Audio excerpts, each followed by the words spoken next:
2 days before Workbench Con, a group chat mentions to a friend of me, Jessie, and the show that there is a spare ticket to Workbench Con, but the problem is he's not 100% sure he's going to be able to make it there on time. So I, in my infinite wisdom, decide, hey, I'm going to pick you up.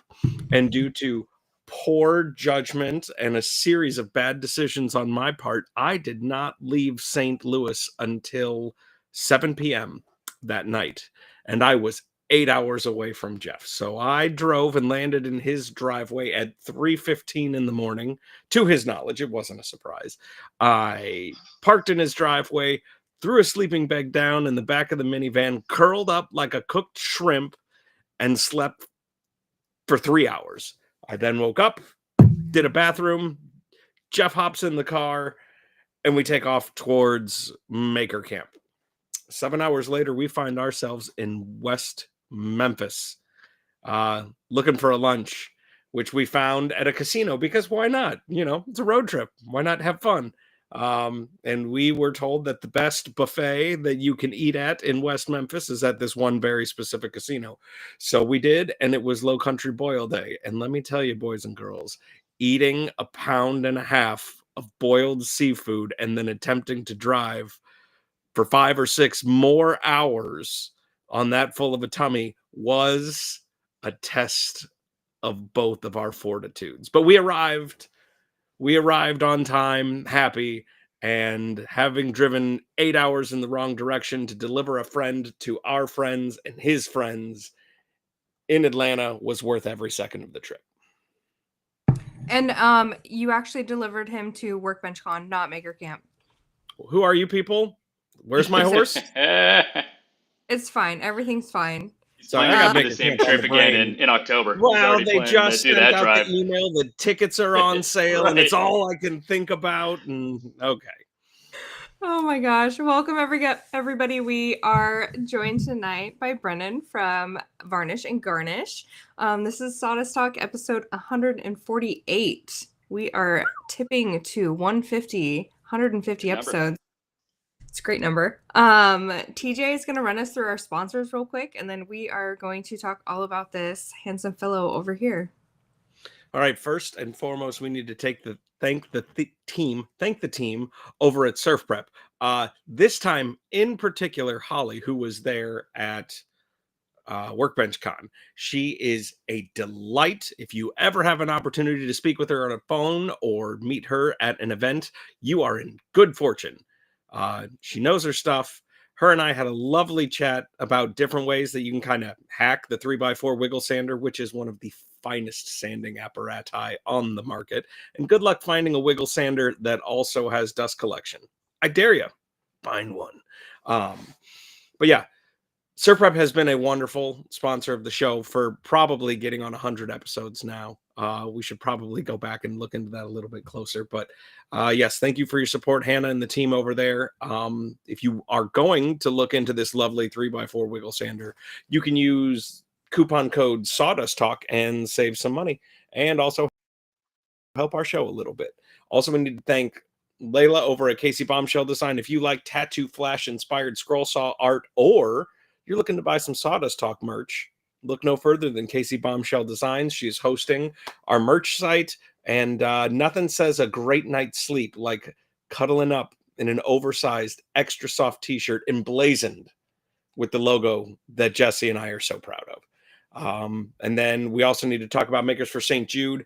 The goal for 2025 is $50,000 raised to help fighting kids with cancer, not with our fists, but with our gear that we make.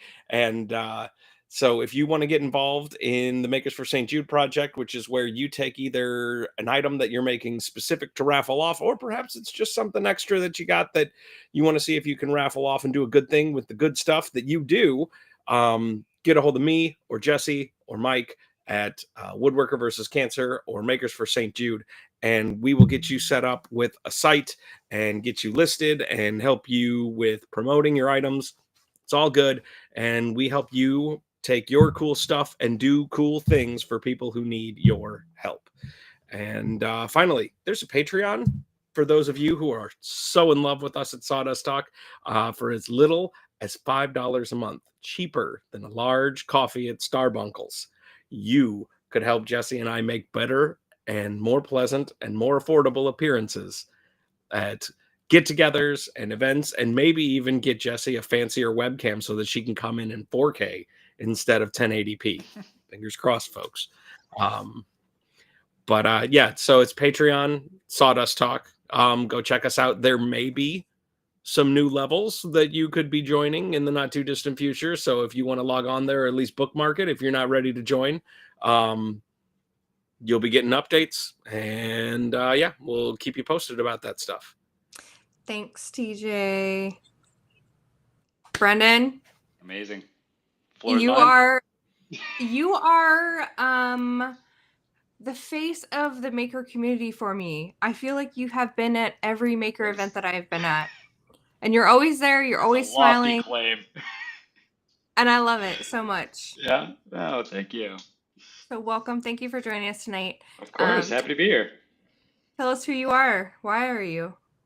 So, Brendan, here in Atlanta, I beat TJ's driving time by about 7.5 hours, it sounds like. It's just right down the road from me here to get to Workbench Con. I started Varnish and Garnish during the COVID times, but growing up in Boston, half of my basement is my dad's workshop. So I kind of grew up around the tools, the projects, always kind of wanted to get into it for myself. And it was in COVID that I did that. Bought all my own tools and started making things around the house, and kind of formalized the LLC just for some good tax benefits, and trying to see if I could really get this thing to take off in the form of Varnish and Garnish, and just kind of partnering it with just my love of kind of adult beverages.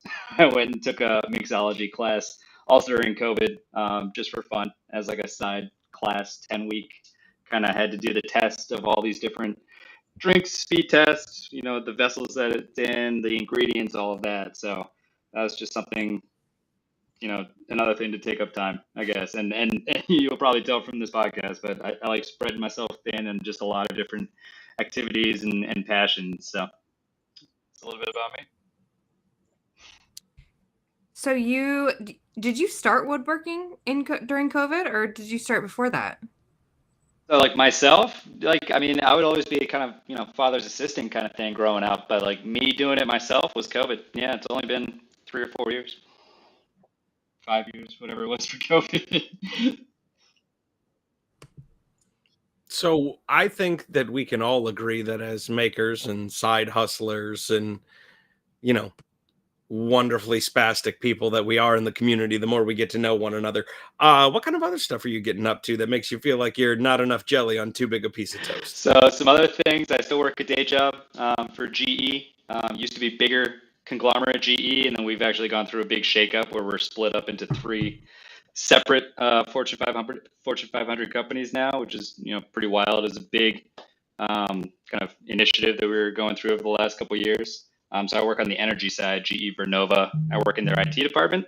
So that's still my day job. I enjoy running. I'm a big distance runner, and I have a lifetime goal of trying to run a marathon in all 50 states.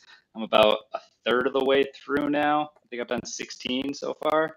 Signed up for 2 more in the spring. So I'm kind of plugging away on that. I've got 2 younger sisters still up in the Northeast area. So I like keeping in touch with them, traveling to see them. My parents are retired now, so now they're kind of tagging along on some of my trips. If I tell them I'm going to go run a marathon in Indianapolis, X weekend, they'll just book a flight and come join me and kind of come cheer me on, which is, I'm very grateful for that. That's, a great experience. So I think those are a lot of kind of my irons in the fire. I love all sports though. So I'm actually got the UConn game on pause. So hopefully no one's going to text me the updates, but I went to school at UConn, follow their basketball teams and a lot of their sports teams in terms of watching. But I play golf, I play pickleball, I'm playing literally any sport. You can text me, especially if you're here in Atlanta, and I'll come out and play something if the weather's nice. So has the pickleball epidemic just swept its way through Atlanta in the last couple of years? Absolutely. So we've got plenty of outdoor courts here with the weather being really nice, but we also have a lot of these indoor kind of warehouse feel, especially combined with bars. Like if it's like pickle and social, you could have, drinks or food on the side while you're waiting in between games. You could do kind of like that bowling alley feel of just kind of big birthday party, whatever. But yeah, there's a lot of pickleball leagues and tournaments and all of that, and I'm loving it.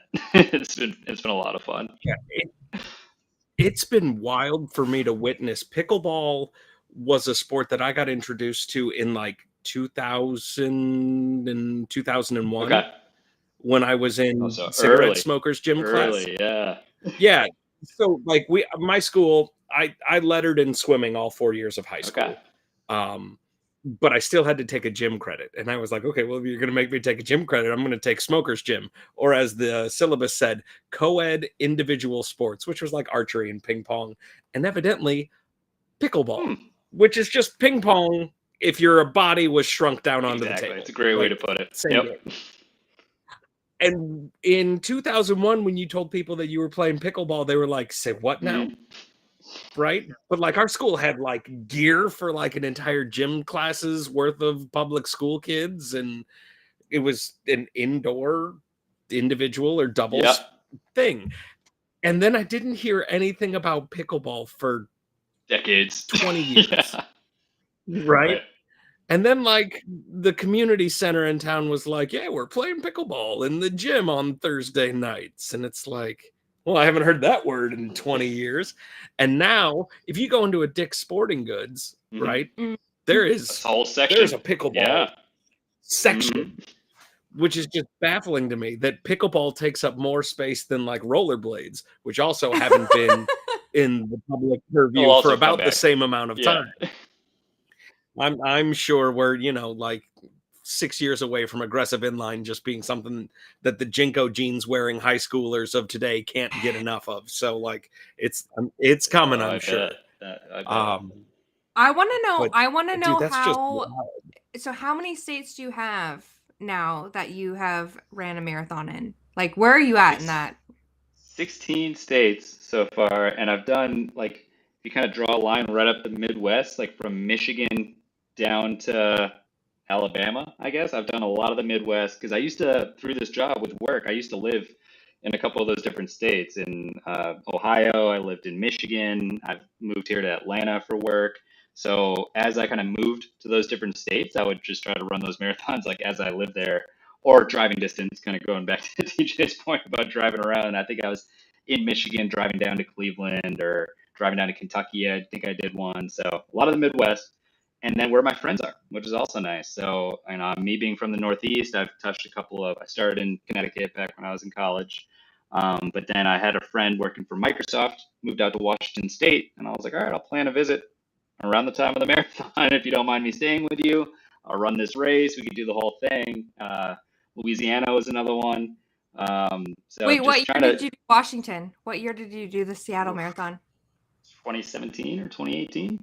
It was right when they cleaned the gum wall. I remember that's what was happening that weekend. They were like, this is the first time we've cleaned the gum wall in 8 years. Okay. I did the half marathon in Seattle. But that would have been before you did the marathon because they had not cleaned the gum wall yet. So gotcha. Yeah, so there's still a thick layer on there. Yeah. Is the Seattle Marathon always uphill? There were a lot of hills. I'm convinced that whole city is just uphill. It was a lot. Yeah, uphill both ways. Dude, I've never thought that phrase was plausible until I visited Seattle. And then I did experience somehow uphill both ways.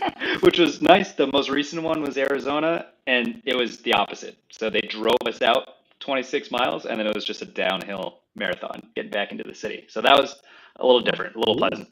Balanced out Seattle. Nice. Yeah. So I was poking around your Instagram profile, and it looks to me like you dabble in a little bit of everything. Yeah, I'm trying to join you on turning pretty soon. Now that I got my workshop, but yeah. We're gonna get you. You're gonna get bit by the bug, and then you're gonna see me at Maker Camp, and you're gonna be like, "Okay, dude, let's do a bowl clinic," and I will be happy. Absolutely. But yeah, so I've seen like some boards, right? Serving, cutting, cheesy and Yep. otherwise.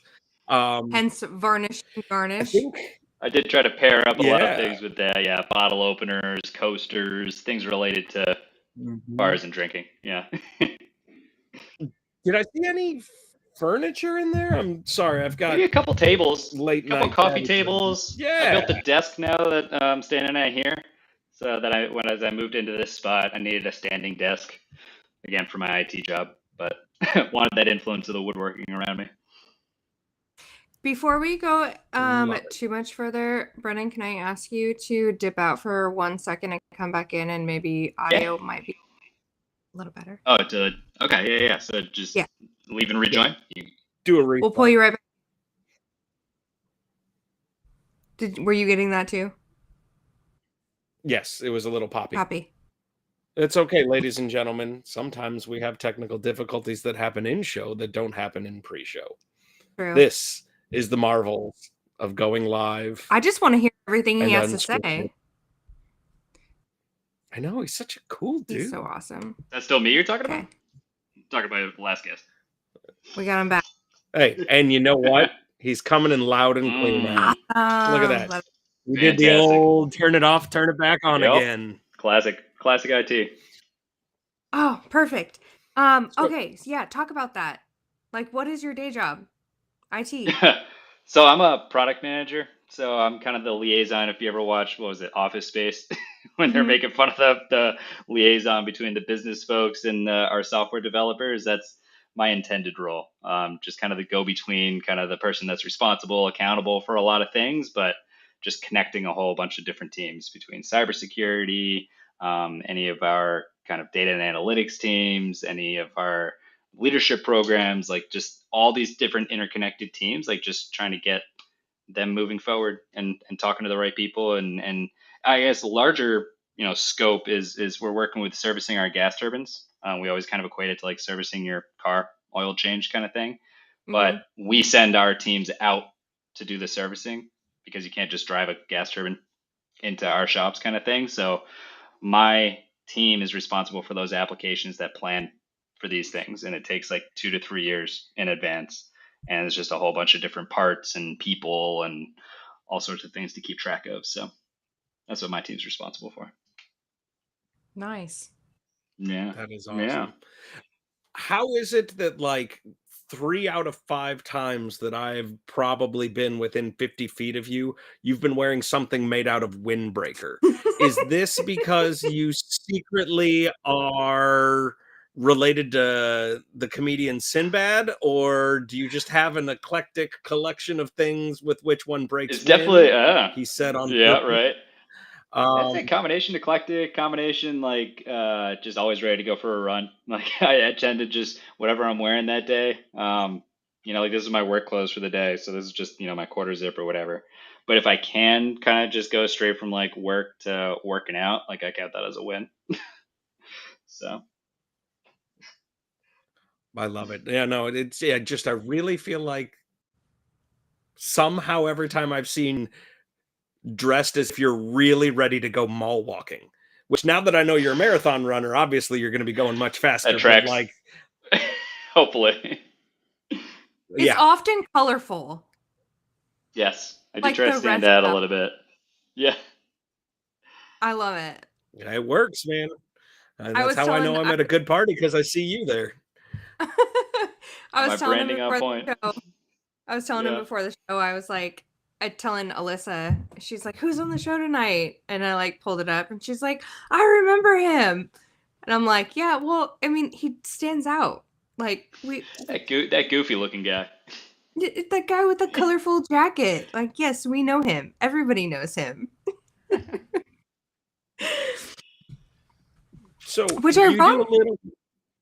Go ahead. I was going to say that you do a fair bit of laser engraving these days. Yeah. So I Yeah. bought the one of the X tools, and I've been trying to use that just as another kind of avenue for further personalization. I have 2 local shops that I really like to use in terms of my wood supply. So I'll give them a couple shout outs. Was Atlantic Fine Woods is more for just kind of the local woods. They kind of like doing like saving trees out of landfill. So any kind of local walnut, pecan. What else have I bought from them? cedar, anything like that, anything that like fallen trees, they'll go in and they got their sawmill to kind of get those nice slabs, dry it out for me, the whole thing. So that's where I get a lot of my live edge stuff. But then the more of the exotics, I go to McClendon's, Carlton McClendon's. If anyone here on the show went to Antico's, like the original Antico's is downtown, and this shop is like right across the street.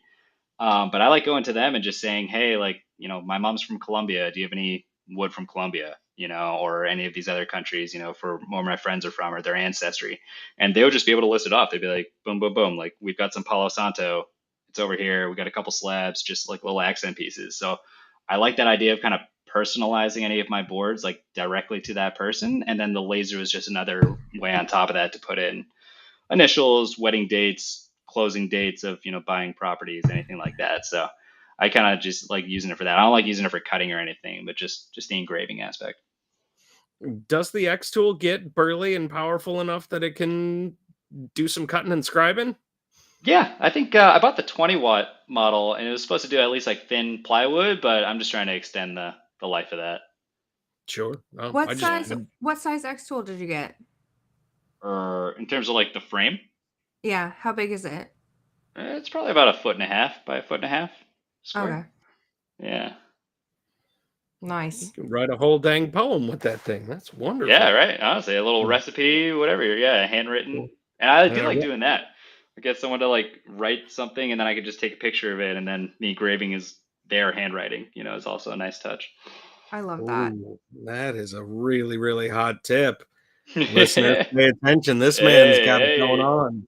Hot tip. Yeah. Hey. Oh, well done, Jessie. Right. You're welcome. No, all of my laser engraving right now happens on like the most tragically named laser engraver ever, which is the Laser Pecker. You guys seen ads for that?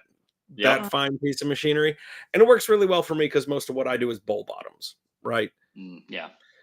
So talking about lasering bottoms with your pecker is like a lot, but the appeal being that I can put it on a tripod and get it up higher than 6 inches off the ground, it being frameless. So like that's kind of nice. But it's a nice I can only do 4 inches by 4 inches. And you can't really do much of a recipe in about this much space. But QR code to a recipe. Yeah, link it to the.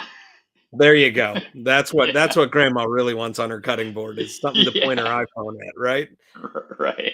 Love it. Well, I know you, Brendan, from, like I was saying, the maker community and maker events, 2 of which are Workbench Con and Maker Camp. I want to talk more about events. Yeah. Like, what brought you to going to these kinds of events? Yeah, so it was probably 1 or 2 year into my varnish and garnish journey. Just kind of following, a couple of legends like yourselves on Instagram. Kind of saw some chatter around this Workbench Con, and I'm here in Atlanta, so I didn't have to pay for a flight, didn't have to pay for a hotel. I was like, yeah, let me check this out. It's an opportunity. As you can probably tell, I love meeting new people, gathering new ideas, and just kind of plugging myself into the community. So I kind of just took that leap and was kind of hoping I could at least fit in. I knew I could make some friends, but at least be able to like some talk about, here are some of my projects, and am I on kind of the right path towards getting to where some of these people are at. And that was, I guess, 3 years ago was my first Workbench Con, and fantastic. Loved it. Hundreds of people, just the whole sticker swap thing, really trying to attend every single talk I could that first time. I was just trying to soak everything in. Those late nights, it was a dream. So I was immediately hooked on that. And then, at that meeting is where, of course, more chatter of, hey, if you like this one, check out Maker Camp as well. It's a little more hands-on. I think you would love that as well. You got a great vibe, everything you guys have been talking about. So wanted to do that one, I guess that next year, but I was running a marathon. I was running the Chicago Marathon that weekend, which is a big race. If anyone, here is a big racer, it's one of those like world majors. You have to win a lottery to like even have the chance to run it. And I won the lottery. So didn't want to pass that one up. And that was the year it was the big like rain storm from Maker Camp. So I remember like I ran my race and I'm watching everybody just dealing in the rain. And I'm like, I don't know, would have been fun, but I'm also like, I didn't I'm excited draft. for the next year. Yeah, exactly. So I came the next year. So last year was my first maker camp, and yeah, absolutely loved it. That's where I was turning my pen. Really, I have my lathe, but I just haven't really spent a lot of time on it. But that's where I tried to get hands on there. I was making axe handles. I was forging a bookmark out of metal, like things I would have never thought I'd be doing on this cold weekend in October. But and the whole camping element was just another level to the experience. It was fantastic. Yeah, It the wasn't that cold walking. last year. It wasn't too bad. No, It was and coming from the cold. Northeast too, it was a little better. I already have my like 0 degree sleeping bag. It was fine. Yeah. And we got treated with Aurora Borealis on the first night, going just absolutely bonkers. Mm-hmm. Like, That Mm-hmm. like was that was cool. That was the Yeah. first time that I've seen the Aurora with my eyes, not just my camera. Like Ah. that was wild. So Yeah. Yeah. Well, I saw him in Iceland. it- okay. Okay. Yeah, I can't quite compare. yeah. Just Did you do one brag. of the Iceland trips back when that airline was flying in and out of the I US and did. I parking did. parking Yep. in Iceland? Oh, I wanted to Help do that it so bad. help bankrupt them. Yeah, it was like a $200 flight, Boston to Iceland. Yeah. Yeah. I think it was $200 from St. Louis to Iceland also. Like it was just That's wild. wild. That is irresponsible. Yeah. But Yeah. they got to park them somewhere, right? And so they Yeah, just that's true. park them in St. Louis every once in a while. And it's like, well, Every- we got to take them back and service them. Might yeah. as well have passengers on it. Sure. Exactly. I see in your Instagram that you did a craft show with quite a decked out booth with banners and all of Yes, that. yes. Is this a trend or something that you enjoy doing? I Absolutely. personally love doing a craft show. Yeah, so that was the main reason, I guess, for formalizing the LLC. So I know some of our friends here, like, they just kind of have it as a side hustle. Maybe it's kind of cash under the table, whatever they're doing. But in order for me to do these shows at least in Atlanta, like they required a business tax ID kind of thing. So I was like, all right, I could do that. It's just a little bit of paperwork and whatever. But I really wanted to kind of meet the people, meet the community, kind of meet some people in person, swap numbers, do these custom projects. So I've done a couple festivals here in Atlanta, and then I was part of a maker collective, artist collective here for a Yeah. little while. So like that's where my workshop setup was.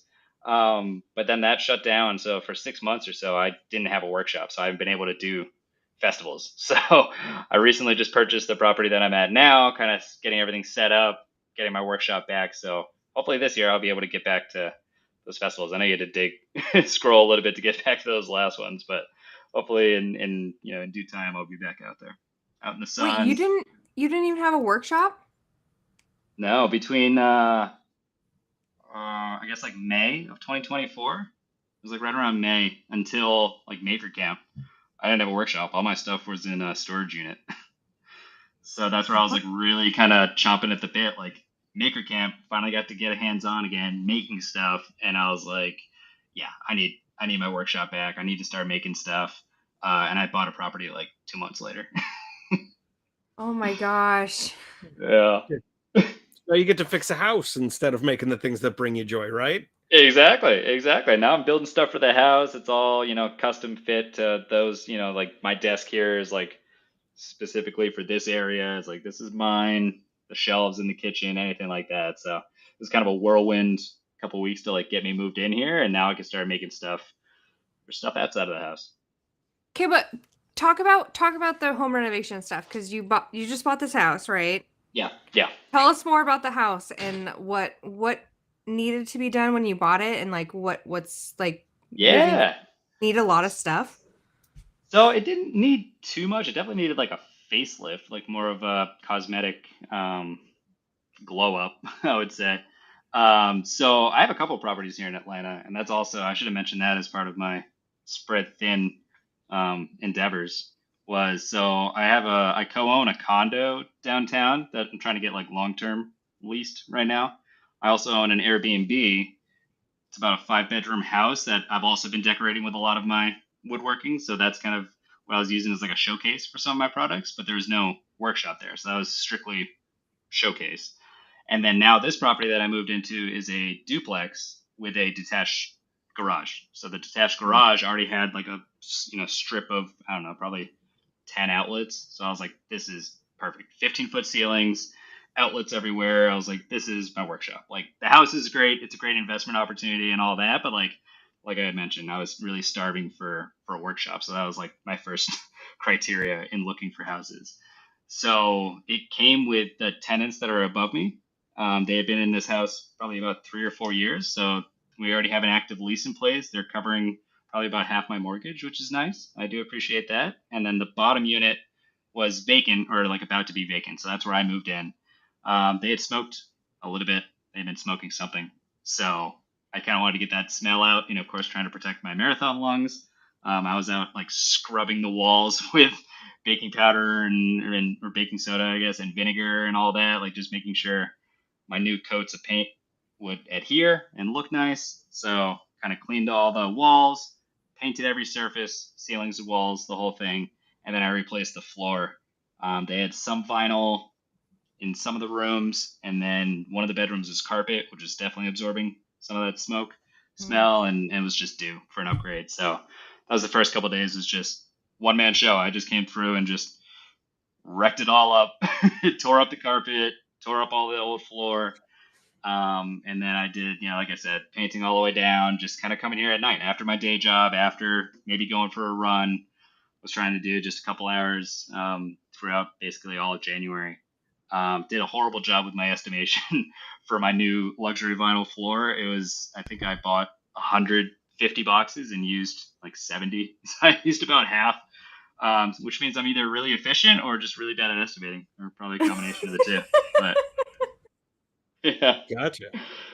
Well, crap. If I'd have known that there was all that LVP flooring hanging out, I'd have taken some back to St. Louis next with time. me. Just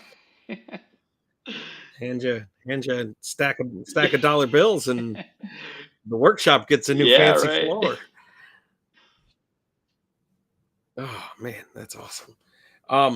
So we got running. We got day jobs. Property management. We've got property management. We've got vastly culinarily inspired woodworking. There's a really, really nice set of metered liquor bottle decanters on a piece of wood in your profile also. That one brings me a lot. Is that the click measure? Yeah, it like pre-pours a shot, and then when you dispense it, it just kind of that was a nice one. That was one of the first things I made for this place. Was like, all right, let me start. When I have a break and I can kind of enjoy, I could kind of just look over to my bar and just grab whatever I want. At the end of the day, very rewarding. Lovely. Yeah, that's like putting M&Ms in the ice machine, right? Like that's some real science right there. I just saw that. Yeah, I did that in my old house in the garage because like I couldn't hook a water line up to the fridge, so like it wouldn't make ice. But I was like, what it can make? Cold peanut M&Ms. Just as good. And then I horizontally expanded like a boss. But yeah, no, working on an old motorcycle, getting angry, going over, getting some frozen M&Ms, and getting back in the game. Oh yeah. So what's next? What's on the horizon? You got a project that's stewing around in your brain nuggets that you just. So one of the bed that I bought here, my like master bedroom bed, I made sure to buy one without a headboard. So I just bought one for storage. There's not a lot of storage in this place. So I bought like a raised bed so I could like store stuff underneath the bed. But then no headboard. So I was like, I know I want to build just a big live edge, probably walnut, because all my LVP is walnut. So I want to at least kind of tie that in. But similar to the bar that you were mentioning, like I like that idea of just the live edge with the split that I like putting the bow ties on. I love doing those bow ties by hand. It just kind of makes me feel more like a craftsman and a badass. So I like those little accents in there. Yeah, again, Jonathan Katz Moses was reaching right into my wallet the other night. I had to phone a friend to keep me from buying what looked to be some really, really fancy chisels. And I was like, man, I'm going to get them. Get them. Right. And then And then thankfully my friend talked me out of buying, For now. I don't know, $350 Wow, of chisels right. for now. Wait, hold on. You have a friend that doesn't But like totally justify all your purchases? I mean, I know it's not me. I already have a lot of really nice chisels, but Jonathan Katz Moses was reaching right into my wallet, and it was an impulsive Whispering night sweet nothings. doom Yeah. scrolling reels, and I was like, "Oh, Mr. Katz Moses, you have targeted this ad at me, and Yep. it's working." Oh man, we got to get him That on would the be show eventually. Yeah, he's a good time. Okay, so the headboard is looking like bow ties and Bow ties and walnut. Or you walnut. think you're gonna try and just get yourself one big ass slab and Yeah. just go for Just a big. both halves of the tree, Ooh. or I don't know yet. I know definitely just like a big slab, and I guess the idea is I wanted to get some of the cutoffs, maybe kind of get some slots on the side and have that be like the nightstand as like part of the same slab. oh, it's kind of Yeah, contemporary and yeah, but then fun. kind of modular of just like, all right, if I don't need a nightstand right now, like I could just kind of pop it off. Like it wouldn't be full, like it would be kind of, I guess, friction and kind of gravity based, kind of holding it on there based on the cutouts. Yeah. Yeah. Yes, do this. No, I have been researching the types of nightstands and drawers that one can build using a CNC Ooh. machine. why are you Um, researching that? And well, because I'm a winner chicken dinner. And we were all actually just at the Workbench Con, so we can talk about our interactions with the very cool kids at Onefinity, who don't sponsor our podcast, but they're really Yeah, they cool are. dudes. Also rocking the mustaches. Yeah. Yeah, no, there was a fine collection of mustaches for the I mustache. mean, club. Workbench Con started Yeah. with a select few mustaches, but it seemed to like escalate throughout the weekend for some reason. I have no idea why. So crazy. Like some drunk haircuts. team building at night. It was like we went to bed with so many mustaches, and the next morning we woke up to more mustaches, and I was like, "What's going on here?" They're multiplying. Yeah, goatees Yep. were trimmed. Lip caterpillars were just Abounded. growing. I mean, we are right at the edge of spring, Yeah. so you know, like Uh-huh. it makes sense. So But you no, went on an the collection adventure of after Workbench Con with Sir Ricky TV. My good pal, Ricky TV. Yeah. Yeah. Tell us about that. That was awesome. So Ricky, I met him at that first Workbench Con, and we just kind of instantly clicked. I love that guy. He's a legend. So trying to keep in touch with him.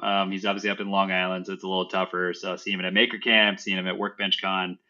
He had an extra day. He flew out Sunday night, so I gave him the offer. I said, hey, like I live here, like let's hang out for the day. Like I could show you the house, try to get, pick his brain on like what he's thinking. I would always love his creative input, both for the house, but also my workshop, like, functionally, what should I be kind of thinking here? What are some next tools I should get and all that?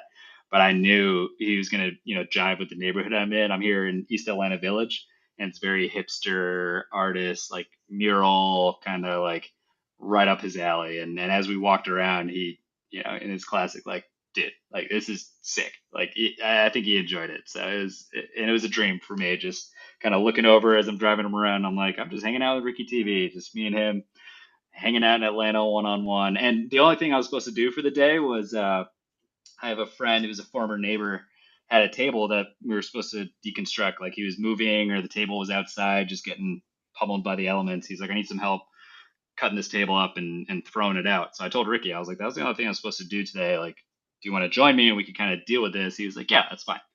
So we went to go deal with it, and Ricky is just like kicking the legs off and like, breaking it almost by hand basically. And my other friend was like super impressed. I was like, yeah, like this is what he does and like what we do in like this, I was telling him about the Workbench Con and all this. I was like, yeah, this is my maker friend in town. Like we're gonna take care of this table, the two of us, and we broke it down in like 6 minutes. It's an easy job. So yeah, it was a lot of fun.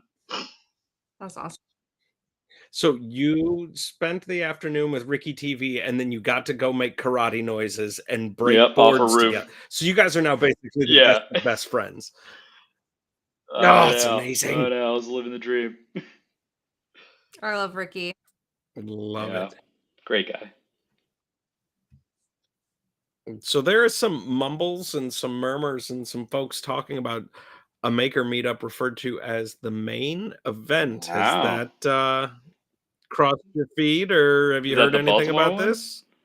Or is that the This one, I believe it takes place in August, and it might actually be up in Oh, Maine. no, I So haven't heard about that one yet. you know, it'll be muggy, but it might not be Yeah. uncomfortably No, Maine should hot. be fine. It's basically Canada. So, Right on the coast. I haven't heard of it. but it Yeah, I looks haven't like heard of that one. they're putting together quite a lineup. I didn't know if this kind of stuff was gracing your guys' No. feeds yet, No, but my new something pal to Alabama Papa Chad was trying to get me to this knife show here in Atlanta. Again, it's gonna be easier for that's travel, awesome. but yeah, I really connected with him this Workbench Con, and I think he's gonna be back in town for that. So would love to see some of the Oh squad my there. god. I love Papa. Mr. Chad's Amazing. Instagram feed is some of the funniest Mhm. stuff Yeah. ever. And I love that, like, it'll be, 3:30 in Yeah. the morning, and he's I've started walking a with parking pitch lot to make sure that blackness. an installation's Right. going right. We're Yeah. burning daylight. Oh my god, it's so fun. Amazing. Yeah. No, that guy's a well, in the Midwest, we would refer to him Yeah. as a hoss, quite Right. literally. Like, just Just And I amazing, am man. referred to by Papa Chad what as a little bit. That's What are you yeah, awesome. that doing, little checks out. bit? A little You bit. get in trouble last night, little bit? I'm like, nah, it was good. I went to bed early. Yeah. Brendan, were you given an opportunity to explore the sauna and the No. pool and the No, I wasn't gymnasium a this VIP year? this year. Yeah. Okay. Just curious if you had wandered into that Nah. mysterious door. No, that'll have to be next time. Yeah, okay. Yeah, no, there's going to be bathing suits involved next time we're at the Atlanta Straight up Waverly, I'm streaking. sure. And even no bathing suits. I mean, knowing that crowd, it's Yeah, it's an possible. option. It's Right. plausible. You know, I heard about the But lunch in the sauna or in the jacuzzi. I Mhm. heard that there was people having lunch in the jacuzzi, but until I saw the video, I just it didn't Fully equate. Like, register. Yeah. it didn't fully register, no. But I'm really sad that I missed that group of boys walking into the ballroom in towels. Like, I caught them when they were at that the Carveco Ice Lion. So I think yeah, we're either just coming in or just coming out, and I saw they were all in towels, and I was like, something's up. So I got my own something's picture going. for my own personal reel. Yeah. Oh my gosh. Yeah. Oh, there's never a lack of shenanigans at Workbench Con. That's for dang That is sure. for sure. Right.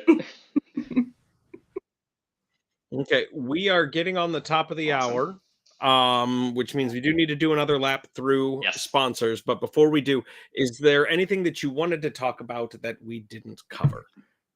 Charities or Ooh. things that you're involved with that like we should be plugging? So I would say I'm very Um, involved with donating blood to the Red Cross. So if I could give a shout out for that, it's something if people don't like to donate monetarily, like it's something that our body reproduces all the time. You just donate a pint of blood and kind of go on your way, but it goes a long way.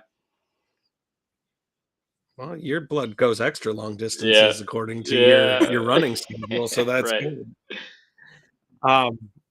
All right, so one more quick lap through the sponsors. Reader's Digest Condensed Edition. Thanks again to the team at Surf Prep for sponsoring our show from back when we were an itty bitty, not so big of a deal. Now that we are legends, Yep. according to Brendan. Stand by that. So thank you, Hannah, and the team over there. Coupon code Sawdust Talk. Layla over at KC Bombshell Design. Thank you for hosting our merchandise shop. If you really want to surprise your loved ones at a birthday, bar mitzvah, bat mitzvah, christening, a proper bris, let me tell you, a Sawdust Talk t-shirt from KC Bombshell Design is the perfect gift for all occasions. And you can get those at KC Bombshell Designs and Patreon. Patreon, if you want to throw $5 a month, there will be perks, and those will be listed in the Patreon, and we'll figure out exactly what that means sooner rather than later. And Makers for St. Jude, big goals for this year. We're going to get participation up. If you want to be a part of Makers for St. Jude, find us, get a hold of us, get involved, and get awesome. Awesome. That brings me to the final question, which is every week, the final question for our guest is, we look to you for a motivational quote or a thought or maybe a reason to just kick open the door to your workshop, pick up a tool, make a mess, and be as radical as we know that we all are. What would you like to share with our watchers and listeners? So I would probably have two quotes top of mind that I would like to reference, going back to my running passion. It's just the Nike slogan, just do it. Like, just, if there's anything holding you back, a lot of the times just kind of getting hands-on, making a project, like, it's going to make you feel better. I could definitely attest to that. Like, just any reservations, like, a lot of the times it's just our own kind of self-constructed barriers. Just do it and just kind of grow and improve as you go. And then that got me thinking about going back to, again, my first workbench con. My friend Sam, the DIY huntress, she had a great quote just saying, like, not to compare your beginnings to someone else's middle or, ending stages of their career or their, woodworking or anything like that. But I think it applies. I'm definitely thinking about it now as I get back into like marathon training, but I can't be comparing someone else who has been doing their training for a couple months to like me just kind of getting back into shape. Woodworking, same thing. A lot of these guys have been doing it 30, 40 years, and I'm in here 2 or 3 years. So it's not a fair comparison, and comparison's the thief of joy. Just get out there and do it and have a little fun. Amen. I love it. Brendan, thank you so much for coming on tonight. We appreciate you so much. I still cannot believe that you haven't hit 1,000 followers on Instagram, because you are literally hidden in the shadows. I know, but anybody that knows you or has met you knows that you are a hoot, and you're so much fun, and you're so positive, and your smile is absolutely contagious. So, I mean, maybe this is my small plug. Like, if you don't follow Varnish and Garnish, you need to follow Varnish and Garnish Instagram. Go for it. I appreciate that. Yeah, no, and if you're not following him, make better life choices. Yes. This is a righteous he is amazing. human. You guys are too kind. I hope that we can blast you out there. And if you hit 1,000 followers in the next, I'll reference back this podcast right here. This is what did it. We should do something to celebrate. We should. That'd be awesome. We'll all take turns singing lines from that song about being a firework, and we'll post it. And it'll be included. Majestic. Yeah. I love it. Yes. All right. Well, everyone, thank you for joining us. This has been episode 148 of Sawdust Talk. And TJ, you want to take us out? We'll see all of you wonderful humans next week. Same bat time, same bat channel. Bye. Thank y'all. Have a good one.